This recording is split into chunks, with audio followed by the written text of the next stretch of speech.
Tunnelmat henkilöstöpäivien Tehdään yhdessä -rastin videoinnista.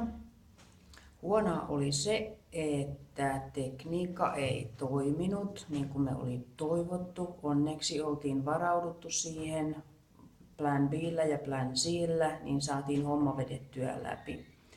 Hyvä oli se, että oltiin väärässä ihmisten suhteen. Epäiltiin, että siihen ei ehkä haluta lähteä niin innolla, kun loppuviimeksi sitten porukat siihen tuli mukaan. Mitä olen oppinut ja miten hyödynnän sitä omassa työssäni?